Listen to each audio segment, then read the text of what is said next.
Big boss ಅಲ್ಲಿ ಏನು ಇಷ್ಟ ಆಗ್ತಾ ಇತ್ತು? ಲೈಕ್ ಇಷ್ಟ ಅಂದರೆ ಲೈಕ್ ಇವತ್ತೇ ನೋಡಿ ಲೈಕ್ ಯೂಟ್ಯೂಬ್ ಇನ್ಸ್ಟಾಗ್ರಾಮ್ ಅಲ್ಲಿ ಒಂದು 10-20% ಜನರು ಒಂದು ಗುರ್ತ ಉಂಟು.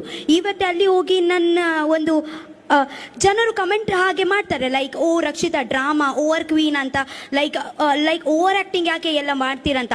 ಸೊ ಇವತ್ತೇ ಯೂಟ್ಯೂಬ್ ನನಗೆ ಒಂದು ಆಪರ್ಚುನಿಟಿ ಕೊಡುತ್ತೆ ಕಿ ನಾನು ಒಂದು ಹೇಗೆ ಇದ್ದೀನಿ ಅಂತ ಬರುತ್ತೆ. ಏನ್ ಮಾಡ್ತೀರಿ ಒಳಗಡೆ ಹೋಗಿ? ಮಾತಾಡ್ತೀನಿ. ಇದು ನೀವ್ ಹೇಳಿಲ್ಲ ಅಂದ್ರೆ ನಂಗೆ ಗೊತ್ತೇ ಆಗ್ತಾ ಇರಲಿಲ್ಲ. ಮಾತಾಡ್ತೀರಾ? ನೀವಿಲ್ಲಿ ಹೋಗ್ಬಿಟ್ಟು ಇದೇ ತರ ಮಾತಾಡಿ. ನೀವೀಗ ಮಾತಾಡ್ದಂಗು ಹೆಂಗೂ ನಮ್ಮ ಅರ್ಧ ಎಡಿಟರ್ಸ್ ಬಾಂಬೆಯಿಂದ ಬಂದವ್ರೆ, ನಾರ್ಮಲ್ ಕನ್ನಡನೇ ಅರ್ಥ ಆಗಲ್ಲ. ನೀವು ಈ ಕನ್ನಡ ಮಾತಾಡಿದ್ರೆ ನೀವಲ್ಲಮ್ಮ ನಮ್ ದೇವರೇ ಗತಿ.